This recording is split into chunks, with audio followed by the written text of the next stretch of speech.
제가 중학교 때 저희 아버님이 목사 안수를 받으셨고, 제가 고등학교 1학년 때 저희 아버님이 개척을 하셨습니다. 그래서 중학교, 고등학교 시절에 사교육을 받아본 적이 거의 없습니다. 과외는 초등학교 때 받아봤던 걸로 기억이 나고, 중학교 때 수학을 옆에 있던 형한테, 이제 동네 형한테 그 과외를 받아봤던 기억은 있는데, 예체능에 관해서는 학원을 한 번도 다녀본 적이 없고, 과외를 받아본 적도 없고, 개인 레슨을 배운 적도 없었습니다. 교회에 있었으니까 교회에서 형들이 기타를 치고 찬양 인도를 자주 했습니다. 그래서 중고등학교 때 나도 언젠가는 앞에서 저렇게 해야 되니까 기타를 좀 치워야겠다 해서 배우고 싶었습니다. 그래서 아버님께, 아버지 저도 기타를 좀 배울 수 있도록 학원에 보내주세요. 그랬더니 저희 아버님이, 그런 걸 왜 학원에 가서 배우니? 저 형들 중에 학원 다닌 사람 하나도 없다. 너도 그냥 쳐라. 그래요. 그래서 형들 하는 것처럼 이제 코드 하는 거 배우고, 그래서 몇 개 잡고 이제 딩가딩가 하면서 이제 조금 몇 달에 그렇게 치니까 혼자 기타 치면서 찬송을 몇 개 이렇게 부를 수 있어요. 그래서 나도 조금 치는구나. 그런데 기타가 2대 있고 3대가 있으면 합주는 절대로 안 돼요. 왜? 서로 주법이 다 달라요. 정통으로 배운 적이 없으니까 코드는 교과서에 나오는 대로 잡는데 치는 거는 다 박자가 틀려. 그래서 저희는 기타 칠 때 전부 다 혼자만 치지 절대로 같이 친 적은 없습니다. 그러니까 뭔가를 배우려고 할 때 학원에 가서 또는 누군가 정통으로 제대로 배운다 이런 적이 한 번도 없었습니다. 결혼을 하고 나서 이제 개척을 하고 운동을 하는데 테니스를 치게 되었습니다.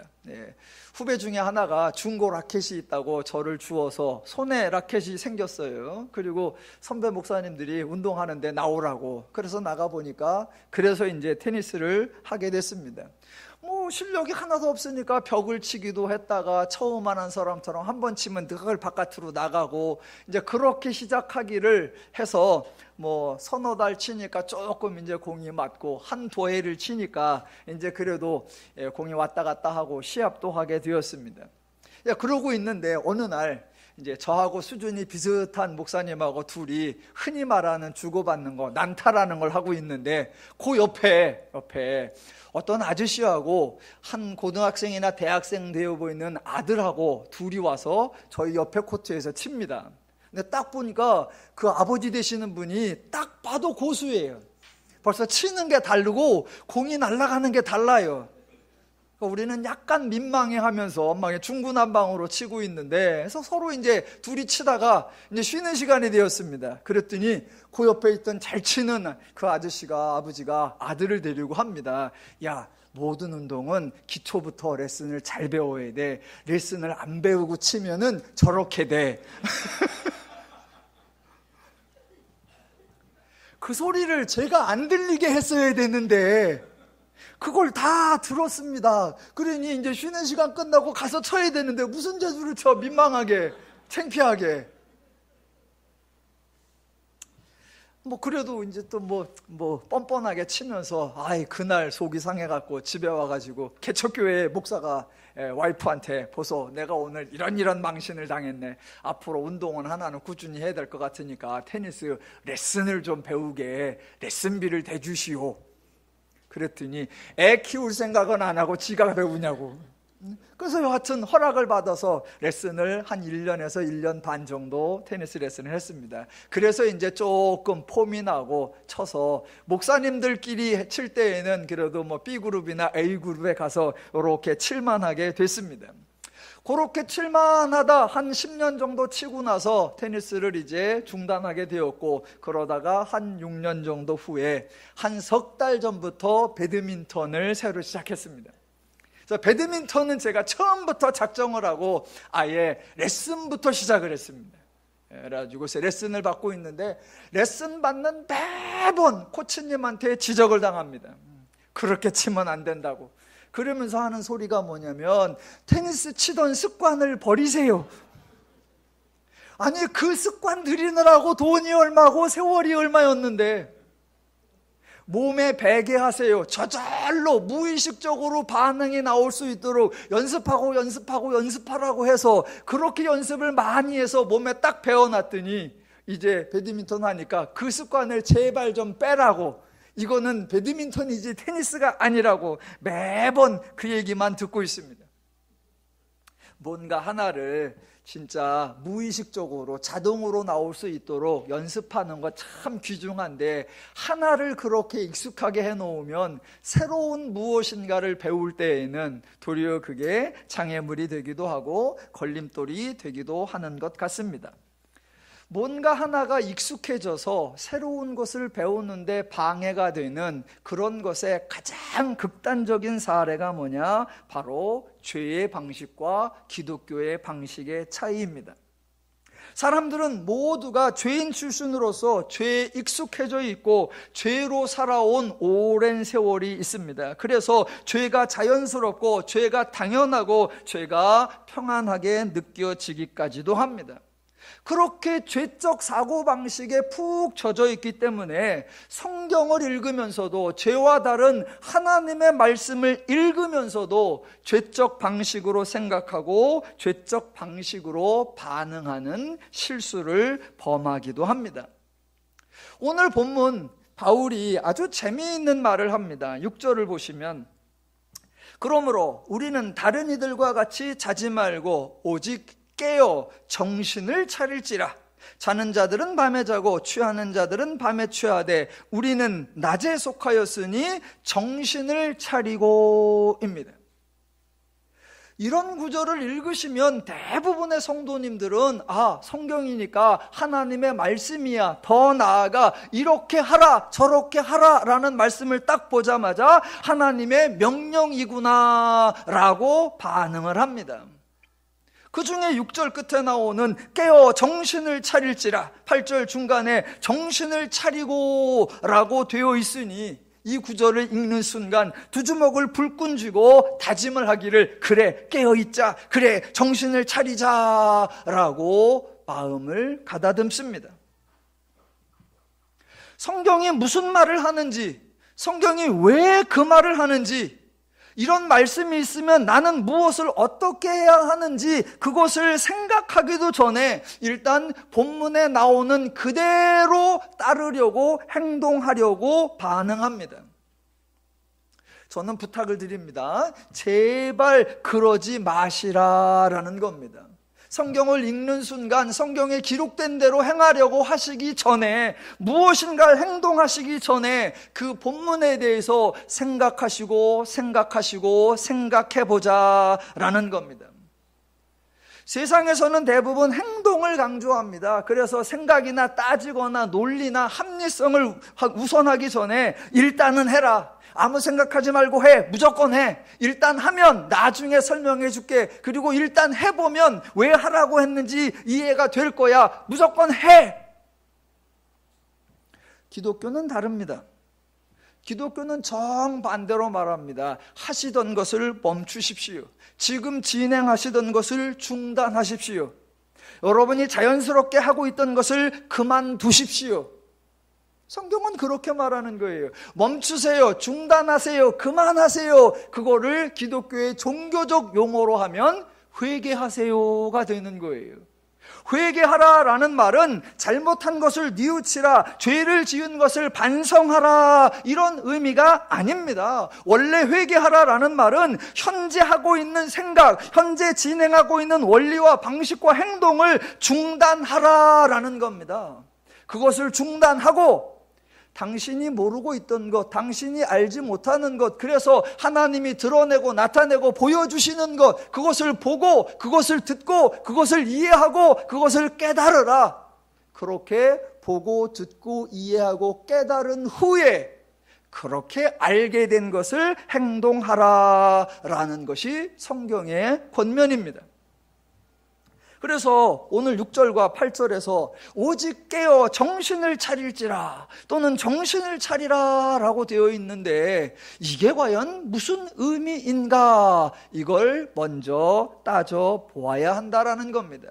그렇게 따져보시운 후에 그 후에 행동하셔도 절대로 늦지 않습니다. 깨어있으라, 정신을 차리라, 준비하라, 이런 말은 바울이 만들어낸 용어가 아니라 복음서에서 예수님이 여러 차례 말씀하셨습니다. 깨어있으라 그러면 우리는 당장 깨어있으려고 하고, 준비하라 그러면 준비하려고 하고, 정신 차리라 그러면 정신 차리려고 합니다. 성경이 과연 그렇게 단답형으로 되어 있을까요? 다 같이 마태복음 24장으로 가보겠습니다.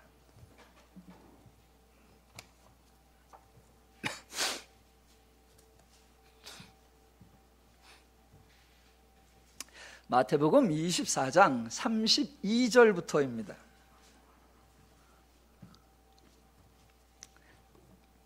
제가 먼저 읽어볼게요.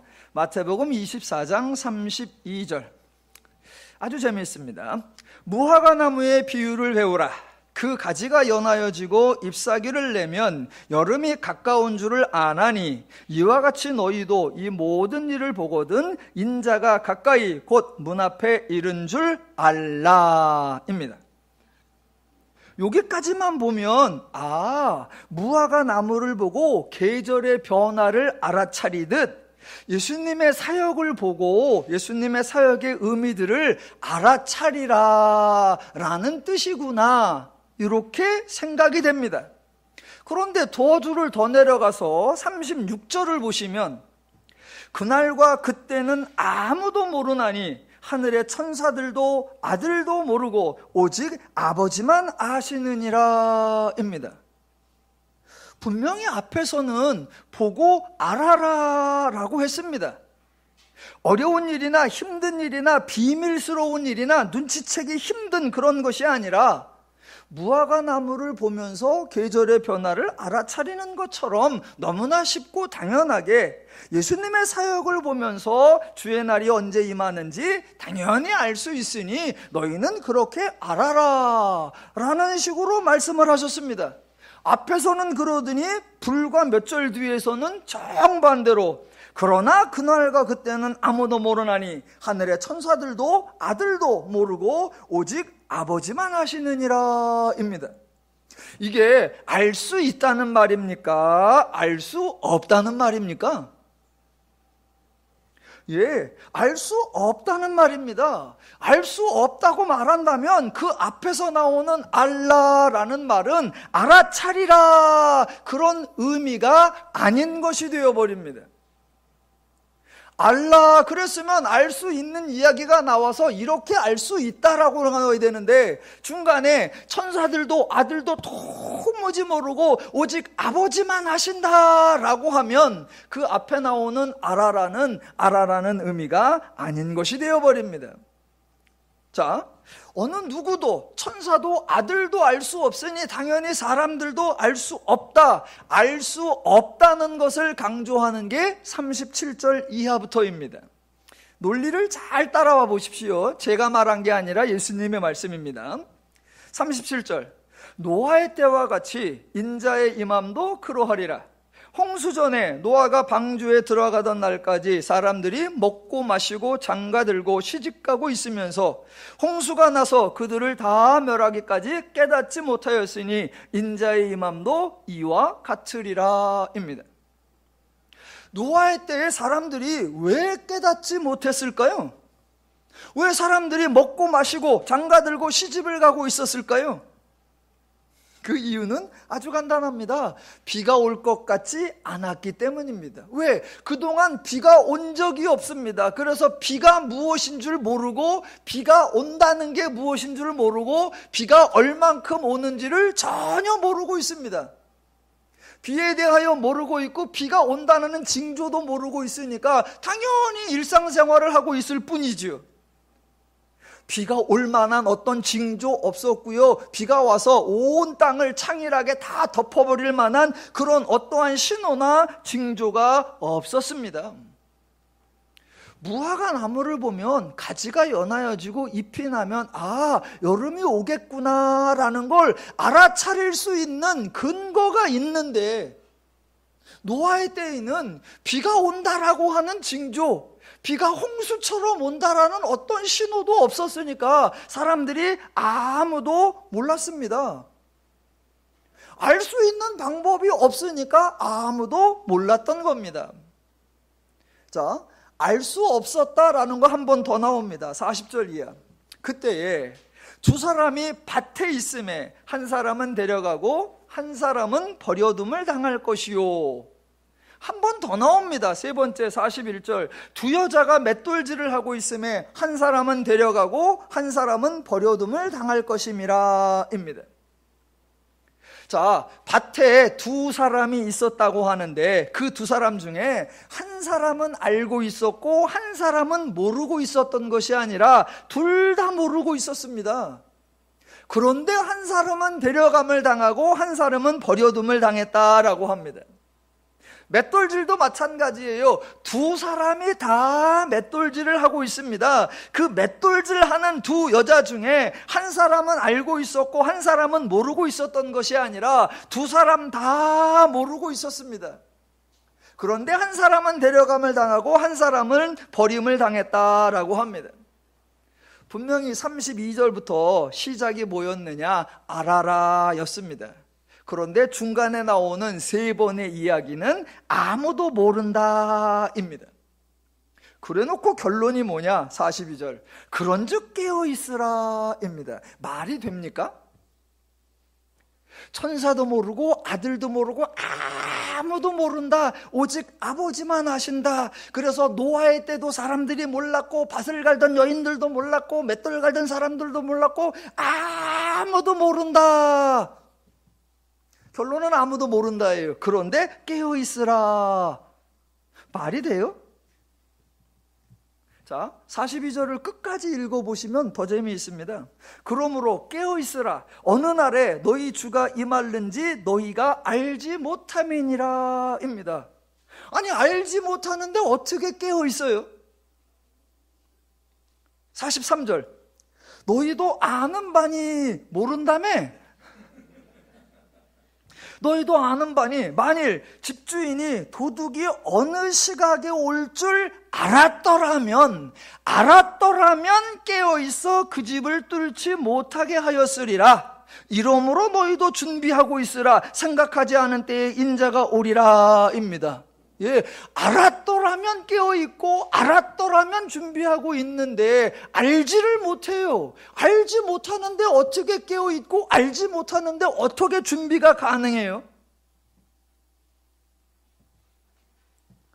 그러니까 주의 날이 임하는 거에 의하면 도둑이 어느 시간에 올 줄 알았더라면 또는 도둑이 온다는 걸 알았더라면 너희가 깨어있고 준비가 가능하다. 즉 알고 있어야 깨어있고 알고 있어야 준비할 수 있습니다. 알지 못하면 깨어있을 수 없고 알지 못하면 준비할 수 없습니다. 여러분, 이 순서가 바뀌면 안 돼요. 준비하려면 깨어 있어야 하고 깨어 있으려면 알고 있어야 합니다. 그래서 맨 앞에 알아라가 나온 거예요. 알아라가 나왔는데 내용이 뭐냐? 알 수 없다입니다. 그렇다면 질문이 나와야죠. 아니, 알 수 없는 걸 어떻게 알아요?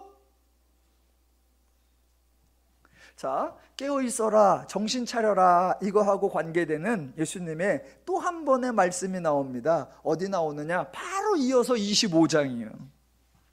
자, 마태복음 25장으로 가봅니다. 1절.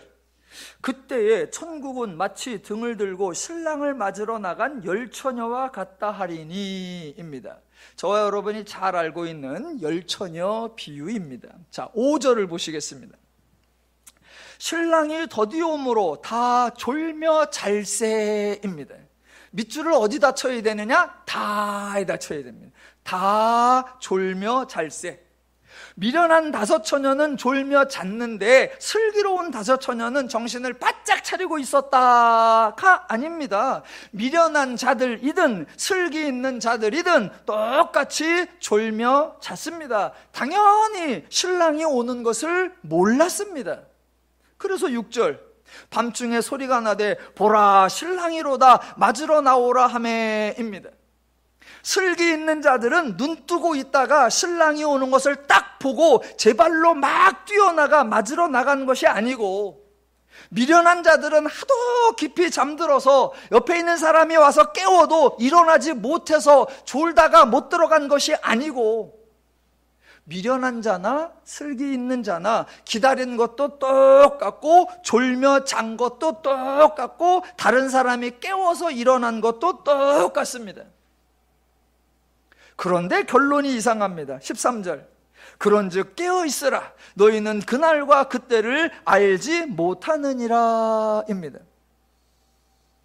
열처녀 비유의 맨 끝에 결론이 13절 그런즉 깨어있으라. 그러니까 설교 제목 깨어있으라. 그래서 여러분이 읽으시면서 큐티 깨어있으라고 하는구나, 난 늘 깨어있어야겠다라고 다짐을 하시면 안 됩니다. 도리어 본문을 보시면서 어라, 본문이 되게 이상하다라고 궁금해하셔야 합니다. 만약 깨어있으라가 성도에게 촉구하는 거고 깨어있으라가 무엇인가를 결정하는 중요한 변수라면 앞에 내용이 좀 달라야 됩니다. 깨어있으라가 결론이라면 앞에서 뭐라고 나와야 되냐? 여러분, 미련한 다섯 처녀는요 졸며 잤습니다. 그렇게 졸며 자니까 못 들어갔고요, 슬기 있는 다섯 처녀는 깨어서 눈을 부릅뜨고 있었습니다. 그렇게 깨어서 정신을 차리고 있어서 잔치에 들어갈 수 있었습니다. 졸며 자면 못 들어가는 거고 깨어서 정신 차리면 들어가는 겁니다. 결론이 이렇게 나야죠. 그런데 10명이 뭐 했다? 다 졸며 잘세입니다. 깨어있는 자와 졸고 있는 자, 정신 못 차린 자와 정신 차린 자가 본문에 구별되어 있어야 하는데 그렇지 않고 다 졸며 잘세입니다. 그런데 결론은 깨어있으라입니다. 앞뒤가 맞지 않습니다. 예수님이 앞뒤가 안 맞게 말씀하셨을 리는 없고요, 예수님은 말씀을 바로 하셨는데 그런 표현들이 무슨 의미인 줄을 우리가 오해하니까 지금 우리가 생각하는 방식대로라면 앞뒤가 안 맞아 들어가게 된다, 그런 말입니다. 자, 열처녀 비유를 제가 그동안 풀어왔던 방식이 있죠. 하나 설명을 드려보겠습니다. 자, 미련한 다섯 처녀의 미련한 행동 또는 미련한 다섯 처녀의 미련한 생각을 지적하는 그런 방식으로 해석하는 겁니다. 자, 결혼의 잔치의 주인공은 신랑과 신부이고 신랑은 오직 신부에게만 관심이 있습니다. 그러니까 미련한 처녀이든 슬기로운 처녀이든 모두 결혼잔치에 초청을 받았으니 그냥 결혼잔치에 들어갈 수 있습니다. 10명의 처녀들이 신랑을 기다리는 것은 축하해 주기 위해서일 뿐이지 자기가 신부가 되려는 것이 전혀 아닙니다. 그러니까 등을 들고 있거나 들고 있지 않거나 상관없이 잔치에 들어갈 수 있고, 그 다음에 신랑이 일찍 오거나 늦게 오거나 아무 상관없이 잔치에 들어갈 수 있고, 기름이 준비했거나 기름이 준비하지 않았거나 상관없이 잔치에 들어갈 수 있습니다. 실제로 신랑이 와서 딱 보고서 10명 중에 졸은 사람 이쪽, 깨어있는 사람 이쪽, 좋은 사람들은 못 들어가고 깨어있는 사람만 들어갑시다, 그런 적이 없습니다. 신랑이 딱 와서 보더니 아이고 등불도 안 켜진 것들은 탈락, 등불 킨 사람 통과, 그래서 당신들만 들어갑시다, 그런 적이 없어요. 혼인잔치에 관계된 사람 중에 당사자가 나와서, 어느 관계자가 나와서 자, 혼인잔치에 들어가려면 이런 준비를 하셔야 되고 이런 자격을 갖추셔야 됩니다, 그런 말을 한 적이 한 번도 없고, 요따위 인간들은 절대로 이 잔치에 들어올 수 없습니다, 그렇게 제한을 둔 적도 한 번도 없습니다. 잔치에 미련한 다섯 처녀는 못 들어갔습니다. 왜 못 들어갔어요? 신랑이 못 들어온 게 아니고, 혼주가 못 들어온 게 아니고, 관계자가 들어오지 못하게 한 것이 아니라 자기가 엉뚱한 생각, 자기가 미련한 행동을 했기 때문이에요. 기다리고 있는데, 졸며 자고 있는데 신랑이 왔답니다. 누군가 깨워요. 깨웠더니 신랑이 옵니다. 들어가고 있어요. 그러면 묻어서 들어가요. 신랑이 묻지도 않는데 왜 거기서 자격이니 점검이니 등불이 있니 기름이 있니 없니 왜 따져? 그냥 신랑이 왔다 그러면 그냥 들어가면 되는 거예요. 그런데 이 미련한 사람이 지혜를 씁니다. 뭐라고? 내가 그냥 들어가면 저 사람이 나를 깜볼 수도 몰라, 나를 없이 여길지도 몰라, 등불도 없다고 나를 하찮게 볼지도 몰라. 그러니까 내가 자격을 갖춰야 되겠다. 어머, 등불에 기름이 없으니까 기름을 빌려야 되겠다. 어머, 안 되네, 사러 가야 되겠다. 누가 너 보러 기름 갖고 오래? 그러니까 본인 생각에 주인이 요구하지도 않은, 신랑이 따지지도 않은 그걸 준비하다가 자기가 스스로 못 들어간 거예요. 그러니까 스스로 지혜 있다 하나 스스로 우둔하게 되어 스스로 들어가지 못하고 스스로 잔치를 누리지 못하고 있는 그런 모습을 지적해 주는 겁니다. 그러니까 그런 여인을 향하여 13절처럼 깨어있으라 라는 말은 졸지 마라, 정신을 차리라 이런 말이 아니고, 어리석은 생각하지 마라, 미련한 생각하지 마라, 없는 자격과 조건을 만들어내지 마라, 네가 그 수준에 합당한 송태가 되려고 애쓰지 마라, 그 얘기예요. 그러니까 깨어있으라가 깨라, 잠 깨라, 정신 차리라가 아니라 바르게 알아라 입니다. 자, 열처녀 비유를 한 번 더 바꿔서 이렇게 풀어보겠습니다. 이번에 열처녀 비유 설명하는 게 데살로니가전서 5장을 풀이하는 방식과 같아지는 거예요. 자, 마태복음 25장 1절을 보면 열처녀가 등장을 하는데요. 자, 1절부터 보면 이 열처녀가 무슨 생각을 하고 있는지 소개하기도 전에, 이 열처녀가 어떤 행동을 했는지 설명하기도 전에 이 열처녀에 대한 평가가 먼저 등장합니다. 그게 2절이에요. 자, 그 중에 5은 미련하고 5은 슬기 있는 자라. 여러분, 이 사람은 왜 미련하죠? 저 사람은 왜 슬기 있죠? 아직 그 사람들에 대한 설명이 전혀 없습니다. 그런데 이쪽 사람들은 슬기 있는 자요, 저쪽 사람들은 미련한 자다라고 합니다. 즉 무슨 말이냐, 10명의 처녀가 있는데 5명씩 각 사람들이 소속이 선포되어 있고 신분이 나누어져 있고 정체성이 선언되어 있습니다. 그렇게 이미 소속과 신분과 정체성이 선언되어 있기에 이제부터 각 사람은 어떻게 행동하느냐에 따라서, 그의 행동에 따라서 지혜로우냐 미련하냐, 그의 행동에 따라서 슬기 있느냐 어리석으냐가 결정되는 게 아니다라는 겁니다. 비록 슬기 있는 자라고 평가를 받았을지라도 행동하는 거 보니까 미련하구만, 그럼 너는 미련한 자야, 바뀌는 게 아니에요. 저건 어리석어 라고 했는데 어머, 지혜를 써서 참 현명하게 행동해. 그런데 어리석은 자였으나 현명하게 행동해서 슬기 있는 자로 옮겨졌다, 그런 얘기가 아닙니다. 그 사람의 행동에 따라서 그 사람이 슬기로워질 수도 있고 미련해질 수 있다라고 말하는 것이 아니라, 성경은 정반대로 이 사람은 미련한 자다, 그러니까 미련하게 행동하고, 이 사람은 슬기로운 자다, 그러니까 슬기롭게 행동한다, 이거예요. 즉 이미 그 사람의 소속과 신분과 정체를 선언해주고 그 소속에 맞게, 그 신분에 맞게, 그 정체성에 맞게 행동한다라는 겁니다. 그래서 2절에 슬기 있는 자, 미련한 자 5씩 나오고, 그 다음에 3절부터 이제 행동이 묘사되는 겁니다. 미련한 자들은 등을 가지되 기름을 가지지 아니하고, 슬기 있는 자들은 그릇에 기름을 담아 함께 가져갔더라입니다. 먼저 소속과 신분과 정체성이 선언되고, 그 소속과 신분과 정체성에 합당한 행동을 하였기에 설령 신랑이 더디옴으로 다 졸며 잘세이어도 아무 상관이 없다는 겁니다. 그러니까 사람들의 포인트는 깨어 있어라. 신랑이 언제 올지 모르고 주인이 언제 올지 몰라. 그래서 신랑이 오는 그 타이밍, 주께서 임하시는 그 타이밍에 네가 깨어 있느냐 깨어 있지 않느냐가, 들어가느냐 들어가지 않느냐를 결정한다, 이렇게 말하고들 싶어 하는데 성경은 반대로 말한단 말입니다. 성경은 반대로 말해요.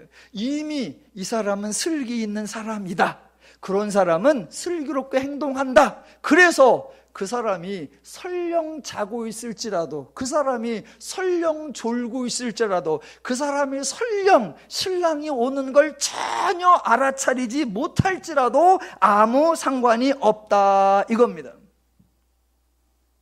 슬기 있는 자가 졸 수 있습니다. 슬기 있는 자가 잘 수 있습니다. 슬기 있는 자가 신랑이 오는 것을 모를 수 있습니다. 그렇게 사람들 방식으로 하면 신랑이 오는 순간에 졸고 있으면 신랑이 도둑같이 임한 게 되어버립니다. 그런데 이미 슬기 있는 자라고 선언이 되었기 때문에 신랑이 내가 아무리 졸며 잘 때 올지라도 그것은 도둑같이 임하지 못한다라고 바울이 선언하는 겁니다. 다시 한번, 인간의 행동이 신분이나 소속을 변화시키는 게 아니라 정반대로 소속과 신분이 그 인간의 행동과 결과를 보장하고 있다라는 말입니다. 그러니까 13절에 깨어있으라 라는 말은 졸거나 자지 말라 그런 의미가 아닙니다. 왜냐하면 슬기 있는 자도 졸며 잘새였기 때문입니다. 그런데 슬기 있는 자는 이미 슬기 있는 자라고 선언되었기 때문에 슬기로운 자는 당연히 혼인잔치에 들어갈 것이기 때문에 그 사람은 설령 졸고 잘새일지라도 그 사람은 뭐 하는 거다? 깨어있다라는 겁니다. 자, 지금 마태복음 24장과 25장은 둘 다 모두 깨어있으라 라는 말이 나옵니다. 그런데 그 말이 단순하게 깨어있으라, 단순하게 준비하라 이런 이야기가 아닙니다. 보세요. 24장에서는 알아라 라고 했는데 결론은 알 수 없다 였습니다. 그 이어서 나오는 25장에는 이미 알고 있는 자와 알지 못하는 자, 즉 알고 있는 슬기 있는 자와 알지 못하는 미련한 자가 함께 등장합니다. 그래서 슬기 있는 자는 슬기롭게 행동해서 잔치에 들어가서 누리고, 미련한 자는 미련하게 행동을 해서 잔치에 들어가지 못하더라 입니다. 그럼 여기서 여러분이 또 하나 궁금해 하셔야 됩니다. 자, 슬기 있는 자는 아무리 졸며 잘새이어도 자는 게 아니고 그건 깨어있는 겁니다. 그래서 여러분 성도님들이 제 설교 중에 아무리 졸며 잘새해도 제가 안 깨웁니다. 왜? 이미 깨어있는 거니까, 이미 정신을 차리고 있는 거니까. 자, 보세요. 그러면 24장과 25장을 여러분이 이렇게 설명을 들으시면서 한 가지 궁금해 하셔야 됩니다. 어라? 24장에서는 아무도 모른다라고 했는데 어떻게 25장에 가서는 알고 있는 자와 모르고 있는 자가 구분되어 있는가? 알고 있는 자는 도대체 어떻게 알고 있는 자가 될 수 있었는가? 내가 알고 있는 자가 되려면 어떻게 해야 되지? 25장 표현대로 내가 슬기 있는 자가 되려면 어떻게 해야 되지? 그걸 궁금하셔야 됩니다. 그때 그래, 성경이 깨어있으라 그랬어, 준비하라 그랬어, 그러니까 내가 깨어있어야지, 준비해야지, 그럼 슬기 있는 자가 되어야지, 두 주먹 쥐고 다짐을 해서는 안 됩니다. 자지 않고 깨어있으려고 노력할 것이 아니라, 게으르지 않고 미리미리 준비하는 자가 되려고 힘쓸 것이 아니라, 근본적으로 어느 누구도, 하늘의 천사도 아들도 모른다고 했는데 어떻게 알고 있는 자가 되는 것이 가능할까? 그걸 궁금해 하셔야 됩니다. 홍수가 날 때 어떤 사람들은 먹고 마시고 장가들고 시집가고, 어떤 사람은 먹지도 마시지도 않고 장가도 시집도 안 가고 한 것이 아니라 다 먹고 마시고 다 시집 장가갔고, 두 여인 중에 모두가 밭에 있었고 두 여인이 모두가 밭을 밟고 있었습니다. 그러니까 누군가는 알아차려서 누군가는 다른 사람이 되고 누군가는 아는 자가 되려고 하는 그런 어떤 방법이 있었을까? 그 방법이 뭘까? 여러분, 그걸 궁금해 하셔야 되는데 성경은 이미 그 앞에서 뭐라고 했다? 예, 아무도 알 수가 없다입니다. 아무도 알 수가 없는데 알고 있는 자가 있다며요. 그럼 알고 있는 자는 어떻게 된 겁니까? 그때 성경의 결론이 뭐다? 하나님이 하셨다입니다. 하나님이 하셨다. 예, 죄인에게는 죄를 알지도 못하고 죄를 이길 수도 없고 하나님을 알 수 있는 방법도 없습니다. 그래서 죄인이 스스로 자기의 신분과 자기의 소속과 자기의 정체를 바꿔낼 수 있는 방법이 없습니다. 세상은 온통 인간의 수고, 인간의 노력, 인간의 열심에 강조를 두지요. 그건 세상에서 하는 얘기예요. 왜냐하면 세상은 싸워야 되는 대상이 누구냐? 다른 사람이기 때문에요. 다른 사람보다 더 열심히, 다른 사람보다 더 많이, 다른 사람보다 더 부지런히, 다른 사람보다 더 크게 수고하면, 애쓰면 달라질 수 있다입니다. 예, 그건 세상이. 기독교는 다른 사람과 경쟁하는 게 아니고 다른 사람을 이기는 게 아니라 기독교는 죄를 이겨야 하는 겁니다. 죄를. 그런데 사람이 죄를 이길 방법이 없어요. 죄를 알지도 못하고 죄와 싸우는 비법도 모르고 죄를 이길 수 있는 하나님도 모르는 겁니다. 그래서 인간이 하나님에 대하여 알 수 있는 방법이 전혀 없다. 그래서 그 인간에게, 그 죄인에게 깨어있으라, 정신을 차리라, 준비하라 이런 말씀은 실제로 야, 이 죄인들아 제발 정신 차려, 제발 깨어, 제발 준비해 이런 말이 전혀 아닙니다. 왜냐하면 깨어있으라고 한들 깨어있을 수가 없고, 정신 차리라고 한들 정신 차릴 수가 없고, 알아들으라 한들 알아들을 수가 없기 때문에. 그래서 그 죄인을 변화시켜서 아는 자가 되고 깨어있는 자가 되고 정신 차린 자가 되게 만드는 거, 그건 누가 하셔야 되느냐? 하나님이 하셔야 하는 겁니다. 하나님은 인간이 할 수 없는 것을 하라고 절대로 명령하지 않습니다. 인간이 모르는 자니까 아는 자가 되도록 하나님이 하시고, 죄인이 미련한 자니까 슬기 있는 자가 되도록 하나님이 만들어내시고, 인간이 죄인이니까 성도가 되도록 하나님이 만들어내시는 겁니다. 자, 그걸 이해하셔야 오늘 5장으로 갑니다. 다시 한번 데살로니가전서 5장. 자, 마태복음 24장에서 아무도 모른다. 그런데 25장에는 보니까 아는 자가 나온다. 아는 자는 어떻게 해서 만들어진다? 하나님이 만들어 주시는 거다. 그래서 오늘 데살로니가서 5장으로 오시면 보세요. 5장 1절에 보면 때와 시기에 관하여입니다. 때와 시기에 관하여인데, 바울이 강조하는 것은 성도들의 행동이 아니라 성도들의 소속, 성도들의 신분, 성도들의 정체입니다. 이 차이점을 구분하십시오. 때와 시기다라고 하면 많은 사람들은 행동을 강조해요. 때와 시기, 때가 가까이 왔어, 시간이 없다, 임박했다, 곧 온다. 그러니까 더욱 모이기를 힘쓰라, 더욱 기도와 예배에 전념하라, 더욱 깨어있고 정신 차리라, 더욱 열심을 내라, 네가 더욱 애쓰라 라고 합니다. 그런데 바울은 성도의 행동을 촉구하는 것이 아니라 성도의 정체를 선언합니다. 그래서 4절, 형제들아 너희는 어둠에 있지 아니하매, 5절, 너희는 다 빛의 아들이요 낮의 아들이라, 우리가 밤이나 어둠에 속하지 아니하나니, 8절, 우리는 낮에 속하였으니입니다. 때와 시기에 관하여는요, 여러분 지금 임박했습니다. 정신 차리셔야 돼요. 빨리 가셔야 됩니다. 지금 14만 3,999까지 왔습니다. 막 여러분을 촉구하고 다그치는 게 성경의 방식이 아니에요. 때와 시기에 대하여 성경은 성도의 소속, 성도의 신분, 성도의 정체를 선언해 준다라는 겁니다. 자, 이런 기독교의 선포가 갖는 특징을 잘 이해하셔야 됩니다. 두 가지만 설명드릴게요. 첫 번째, 성경은 인간에게 너희는 빛의 아들이 되거나 낮의 자녀가 되거라 라고 권고, 부탁, 명령, 지시하지 않는다라는 거예요. 죄와 인간의 관계에서, 인간과 하나님의 관계에서 인간의 수고, 인간의 노력, 인간의 애씀으로 할 수 있는 게 하나도 없습니다. 인간이 노력해서 어둠에서 벗어날 수 없고요, 인간이 수고해서 빛으로 들어갈 수 없습니다. 정반대로 하나님이 일해 주셔서 하나님이 결과를 만들어내어서 인간에게 선언해 주시는 겁니다. 그래서 마태복음 5장 14절, 너희는 세상의 빛이 되거라가 아니라 너희는 세상의 빛이다입니다. 그러니까 하나님이 먼저 우리를 빛으로 만들어 주시는 거예요. 혹시 여러분 중에 빛 되려고 애써 보신 적 계세요? 주머니에 막 배터리 들고 계시는 분 계세요?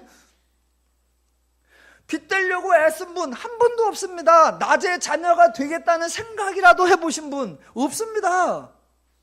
그런데 우리는 그런 선포를 듣는 거예요. 너희는 세상의 빛이다 라는 선포, 너희는 빛의 아들이다 라는 선포, 너희는 낮에 속한 자다 라는 선포를 듣는 거예요. 누가 하신다? 하나님이 하셔서 저와 여러분을 그런 소속, 그런 존재, 그런 신분으로 하나님이 만들어 놓으시는 거예요. 빛과 관계돼서 이사야 60장에 가보면 1절에 이런 표현이 있습니다. 일어나라, 빛을 발하라. 곧 이제 자주 보시게 될 겁니다. 2주 후에는 이제 겨울방학이잖아요. 그러면 모든 수련회나 캠프에 뭐 대부분 그거예요. 가서 제자 삼아라, 내 제자가 되라, 또 뭐다? 뭐 땅끝까지 복음을 전하라, 내 증인이 되거라. 그 중에 하나 뭐다? 일어나라, 빛을 발하라. 그런데요, 성경을 꼭까지 잘 봐야 돼요. 60장 1절에 이렇게 돼 있습니다. 뭐라고 돼 있느냐? 일어나라, 빛을 발하라. 이는 내 빛이 이르렀고 여호와의 영광이 내 위에 임하였음이니라 입니다. 그러니까 성경에 기록되어 있는 그 순서하고 내용적 순서가 달라요. 기록된 순서는 일어나라, 빛을 발하라, 내 빛이 임하였고 영광이 임하였느니라 이렇게 기록되어 있어요. 내용적 순서로는 뒤에 게 앞으로 와야 됩니다. 내 빛이 이르렀고 여호와의 영광이 내게 임하였다. 그러므로 너는 일어나 빛을 발할 수 있는 존재가 되었으니 일어나거라예요. 그러니까 하나님이 우리에게 빛을 주지 아니하거나 하나님이 우리에게 영광으로 임하지 아니하면 우리는 일어나도 할 일이 없고 빛을 발할래 발할 것도 없습니다. 그러니까 지금 바울은 어마어마한 선언부터 먼저 해주는 거예요. 너희는 빛의 아들이다. 너희는 낮에 속하였다라고요. 두 번째, 성경은 성도가 과연 빛의 아들인가, 과연 낮의 아들다운가 라는 것을 의심하지 않습니다. 의심하지 않아요. 다른 표현으로 성경은 성도의 행동에 따라 어쩌면 빛을 소멸시킬 수도 있고 낮에서 어둠으로 변화될 수도 있다라는 어떠한 가정도 제시하지 않습니다. 하나님이 너를 빛의 아들로 만들어 놓고 너를 낮에 속한 걸로 해놨어. 그런데 하나님은 그렇게 하셨는데 네가 엉뚱하게 그 빛을 꺼버리고 네가 엉뚱하게 맨날 어둠으로만 돌아다니면 너는 어둠의 자식이고 너는 빛의 자식이야. 그러니까 정신 차려. 이런 얘기를 안 한단 말이에요. 단 한 번도. 여러분, 지금 이 편지가 데살로니가 교회에, 제가 지금 혼내는 거 아닙니다. 혼내는 거 아니에요. 지금 그냥 설명하는 걸, 설명을 열정적으로 하는 것 뿐이에요. 데살로니가 성도들인데 원래 이방인 출신들이에요. 그래서 성경을 잘 알지도 못했고 바울이 데살로니가 지역에 가서 성경을 가르친 적이 있어요. 근데 사도행전을 보면 3주 동안 새 안식일 동안 회당에 가서 뭘 가르쳤다라고도 나오고요. 불과 머문 기간이 얼마 안 돼요. 그러니까 데살로니가 사람들이 알면 얼마나 알고 성숙을 하면 얼마나 했겠어요. 그들의 삶 속에 뭔가 부족하고 미련하고 약하고 이방인 같은 죄에 자라나온 그런 모습이 많았을 거예요. 그런데 데살로니가 전서를 1장부터 5장까지 데살로 후서를 다 뒤져봐도 그따위로 해놓고도 네가 성도냐? 그러면 너희는 빛의 자녀가 아니다. 그 어떤 의심하거나 그 어떤 신분이나 소속이나 정체가 뒤바뀌어질 것 같은 표현을 단 한 번도, 단 한마디도 하지 않는다는 겁니다. 저는 이 얘기를 계속 말하는 거예요. 계속. 왜? 저와 여러분이 그동안 성경적 선포 대신에 우리 행동에 따라 뭐가 달라질 수 있고 우리 행동에 따라 신분이 달라질 수 있고 우리 행동에 따라 소속이 달라질 것 같은 그 온갖 찔림과 그 온갖 지적과 그 온갖 책망과 그로 인한 온갖 두려움과 불안과 염려, 그게 우리 속에 너무나 찌들어 있기 때문에 그걸 정반대로 하나님적 선언, 성경적 선포를 계속해서 해주는 겁니다. 언제까지요? 여러분이 이제 이게 아예 뼛속까지 익숙해질 때까지.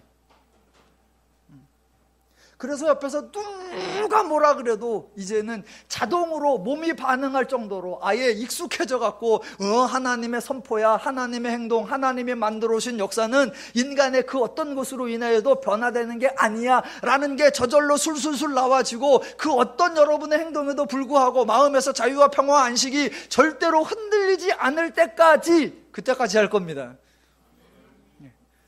벌써 지겨워하시면 안 됩니다. 이 교회에서 선포한 지 7년밖에 안 됐어요. 앞으로 70년은 해야 돼요.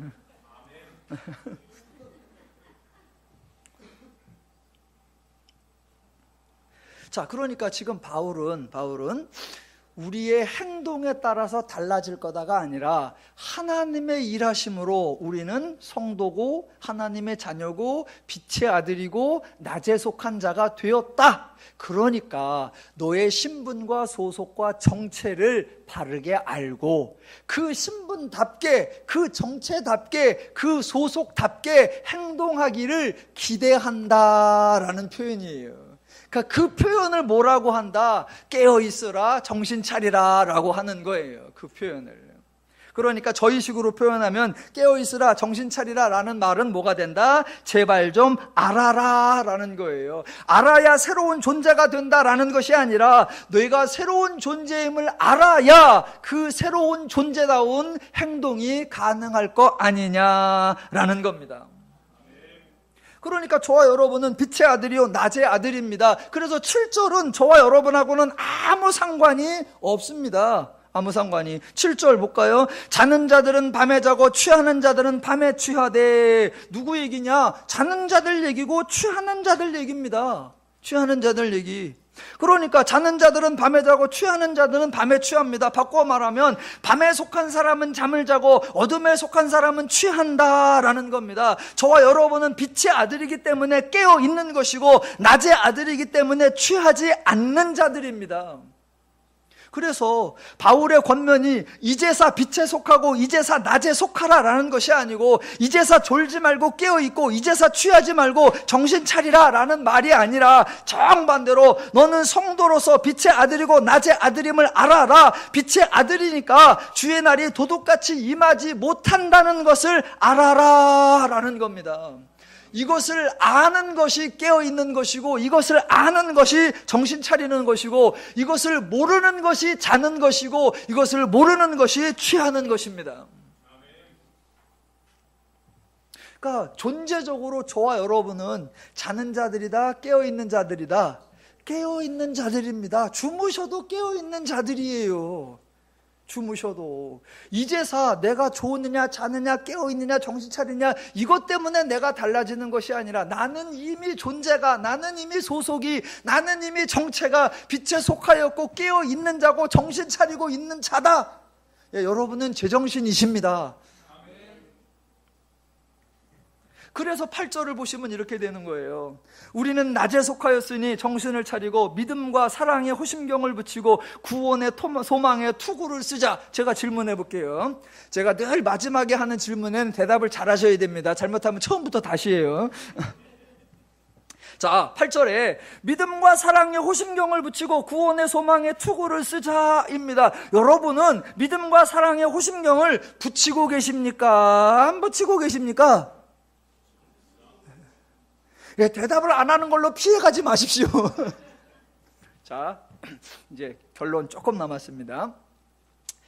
하나님의 일하심에 의하여 우리의 소속이 빛의 아들이고 낮의 아들이고 성도라는 존재, 소속, 정체성이 선언되었다. 그러면 이미 빛의 아들이고 낮의 아들인 자는 이미 그게 깨어있는 거고 이미 그게 정신 차리고 있는 거예요. 왜? 소속이 그쪽이니까. 그러니까 그런 사람들은 이미 의의 호심경, 믿음과 사랑의 믿음과 사랑의 호심경 붙인 거예요? 안 붙인 거예요? 붙이고 있는 거예요. 구원의 소망에 투구 쓰고 계세요? 안 쓰고 계세요? 쓰고 있으신 겁니다. 그때 갑자기 나는 쓴 적이 없는데 그거 어디서 팔아요? 그거 얼마예요? 그러시면 안 됩니다. 그러니까 바울이 그런 걸 붙이자, 그런 걸 쓰자라고 해요. 그 얘기는 이제서 그것을 하나님께 받아내서 이것을 그것을 챙겨서 이것을 그것을 구비해서 이제서 그것을 하자가 아니라 이미 하나님이 너에게 다 해놓으신 것을 뭐하라? 알아라예요. 알아라. 이걸 조금만 더 확대하면 에베소서 6장에 이렇게 나오죠. 그러므로 하나님의 전신갑주를 취하라. 그런즉 서서 진리로 너희 허리띠를 띠고 의의 호심경을 붙이고 평안의 복음이 준비한 것으로 신을 신고 모든 것 위에 믿음의 방패를 가지고 이로써 능히 악한 자의 모든 불화살을 소멸하고 구원의 투구와 성령의 곰 하나님의 말씀을 가지라. 질문, 여러분은 가지고 계십니까? 안 가지고 계십니까? 가지고 계신 거예요. 자, 한번 해보겠습니다. 칼 뽑아봐요. 네. 뽑으셔야죠. 칼 뽑아보고. 자, 투구 들어봐요. 예, 투구. 허리띠 만져봐요. 예, 다 있으신 거예요. 있으신 거. 이걸 모르는 것이 없는 것이고 아는 것만 다 있는 거예요. 이제서 어디 가서 믿음을 구해오고 어디 가서 이제서 복음의 실을 가져오고 어디 가서 말씀의 검을 가져오고 이제 어디 가서 진리의 허리띠를 구하고 아니에요. 하나님의 것은 인간이 어디서 얻어낼 수도 만들어낼 수도 구해낼 수도 없습니다. 하나님의 것은 누가 주셔야 한다? 하나님이 주셔야만 하는데 이미 다 주셨단 말입니다. 여러분은 다 받으셨습니다. 여러분 다 소유하셨습니다. 여러분 다 차고 계시고 쓰고 계시고 가지고 계십니다. 그래서 결론 9절, 하나님이 우리를 세우시면 노하심에 이르게 하심이 아니요 오직 우리 주 예수 그리스도로 말미암아 구원을 받게 하심이라. 예, 결론 났어요. 너 하는 거 봐서 구원을 받을 수도 못 받을 수 있다가 아니라 이미 결론 끝났다. 너는 구원 받는다 예요. 그래서 10절, 예수께서 우리를 위하여 죽으사 우리로 하여금 깨어있든지 자든지 자기와 함께 살게 하려 하심이라. 예, 결론 다 났습니다. 그럼 남는 거 뭐다? 아, 구원은 하나님으로 인하여 받았고 확증되어 있고 보증되어 있고 하나님의 맹세로 나에게 결정되어 있구나. 남는 건 뭐다? 내가 그 하나님의 구원을 알아서 내 삶 속에 그 구원을 날마다 누리며 즐기며 맛보며 구현하며 살고 있느냐라는 겁니다. 그걸 모르는 게 미혹당하는 거고 그걸 모르는 게 흔들리는 거고 그게 모르는 게 시험당하는 거예요. 성경을 바르게 하시고 진리를 풍성히 하시고 성도됨을 정확히 하셔서 받은 구원을 풍성히 누리시고 임한 하나님의 나라를 풍성히 누리시기를 주님의 이름으로 축원합니다.